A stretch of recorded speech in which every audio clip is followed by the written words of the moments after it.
네, 저희 집과 마찬가지로 또 출산 전부터 강아지나 고양이를 키우고 계셨다가 아이가 태어나게 되면서 걱정하시는 분들이 많으신 것 같아요. 그래서 오늘은 아기와 반려동물이 같이 잘 지내기 위해서 어떤 점들을 주의해야 되는지 제가 3가지 정도 말씀드리려고 합니다. 첫 번째 주의사항은 물리임이나 핥힘 등의 사고입니다.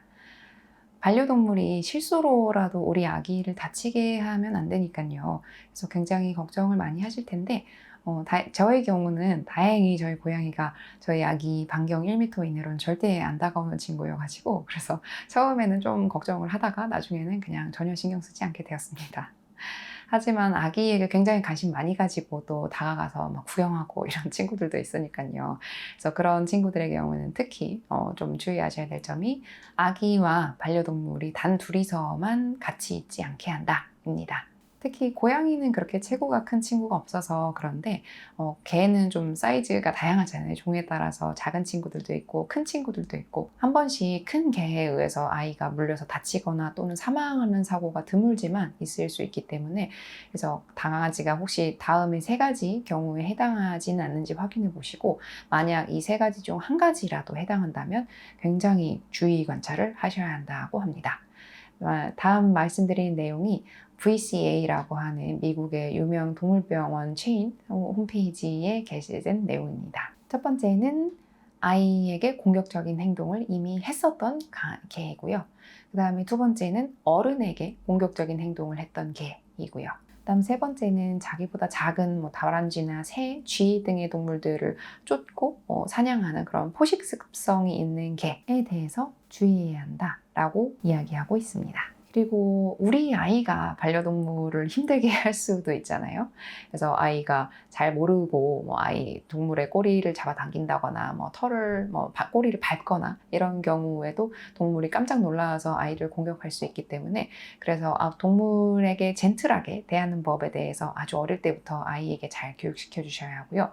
또 동물이 예민할 수 있는 상황이 있잖아요. 자고 있을 때, 먹을 때, 그리고 아플 때, 아니면 새끼를 베고 있거나 새끼를 키우고 있는 그런 반려동물의 경우에는 특히나 더 예민할 수 있기 때문에 이런 경우에는 아이가 섣불리 접근하지 않도록 부모님이 잘 관리해 주셔야 되겠죠. 그래서 아이와 반려동물이 충분히 신뢰가 형성돼서 서로 좋은 기억을 가질 수 있도록 하는 것이 중요하겠습니다. 두 번째는 감염입니다. 양줍이란 말 많이 아시죠? 길고양이들을 주워오는 것을 양줍이라고 하는데 임산부나 어린아기가 있는 집에서 밖에서 생활하는 동물을 데려오시는 것은 조금 신중하게 생각을 해보셔야 할 일입니다. 고양이로서 사람에게 전염될 수 있는 병이 대표적인 게 2가지 정도 있는데요. 첫 번째는 톡소플라즈마라는 것이고 두 번째는 캣 스크래치 디지즈입니다. 그래서 톡소플라즈마 감염은 사실 건강한 사람에게서는 감기 증상 정도로 끝나는 그런 병인데 근데 임산부가 이 병에 감염이 될 경우에는 태아에게 문제를 일으킬 수 있다고 되어 있습니다. 그리고 캣 스크래치 디지즈라고 하는 병은 이름에서도 알 수 있듯이 고양이가 핥히면서 걸릴 수 있는 병입니다.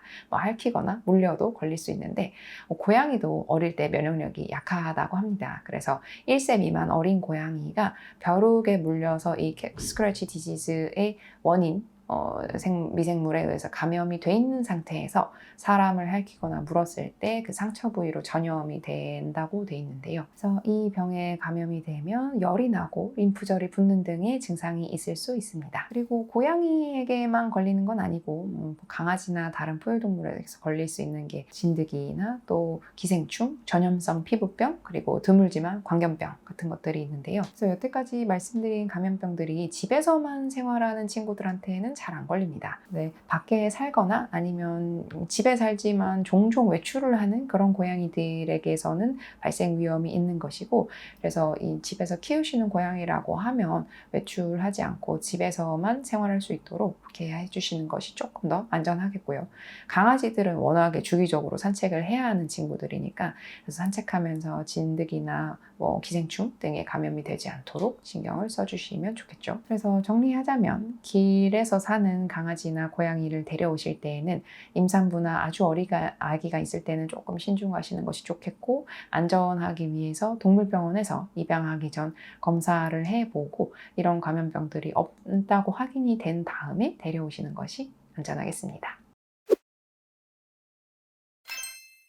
그리고 마지막으로 가장 흔하게 걱정하시는 알레르기인데요. 결론부터 말씀드리면 아이가 아주 어릴 때부터 반려동물에 일찍 접하게 되는 것이 오히려 알레르기의 발생을 더 줄여준다 라는 겁니다. 알레르기에 있어서 면역력이 굉장히 중요한 영향을 미치는데요. 이 면역력이 이제 막 생기기 시작하는 아주 어린 나이에 반려동물에 접촉을 많이 하면, 그러면 비듬이나 털같이 알레르기 물질들이 아기의 몸에서 알레르기로서 인식되지 못하게 된다는 원리입니다. 하지만 이미 면역이 충분히 형성된 큰 아이가 반려동물이 생길 경우에는 오히려 몰랐던 개나 고양이 알레르기가 생길 수도 있는데요. 그래서 알레르기는 좀 어려운 게 증상이 나타나기 전까지는 알기가 어렵습니다. 고양이나 강아지가 많은 환경에서 몇 달간 노출이 있은 후에도 증상이 없으면 좀 안심할 수 있겠지만, 이게 처음부터 증상이 없는 경우도 많고요. 이미 반려동물로서 들였는데 몇 달이 지나고부터 조금씩 증상이 나타나기 시작하는 경우도 많습니다. 그래서 환자분들한테 가끔 알레르기 피검사를 하면 개나 고양이가 이미 집에 있는데 증상은 없고, 근데 다른 알레르기 때문에 검사를 했다가 우연히 개나 고양이에 대한 알레르기 수치가 높게 나와서 발견이 되는 경우가 있습니다.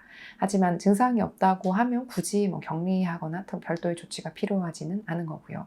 참고로 알레르기 검사에 대해서 궁금하실까 봐 말씀드리면, 이건 피검사로 하는 건데 요새는 기술이 좋아지다 보니까 한번 체열만 하면 100가지 가까이에 대한 알레르기 물질들이 검사가 가능합니다. 근데 한 번도 노출이 안 됐던 물질에 대해서 알기는 어렵고요. 이미 기존에 한 번 이상 노출이 됐던 물질에 대해서 알레르기가 있는지, 얼마나 심한지, 내가 어떤 알레르기 증상이 있는데 과연 이게 뭐 때문에 생긴 건지에 대해서 알아보기 위한 목적으로 사용되는 검사입니다. 그리고 반려동물 털이 알레르기뿐만 아니고 기관지나 폐에 들어갈까 봐 걱정하시는 분들 제가 굉장히 많이 배웠는데요. 사실 그런 걱정은 하실 필요가 없습니다. 동물의 털은 20마이크로미터 이상 되고요. 기관지나 폐로 들어가려면 10마이크로미터 이하의 물질만 들어갈 수 있습니다. 미세먼지 눈에 안 보이시죠? 동물 털은 눈에 보이고요.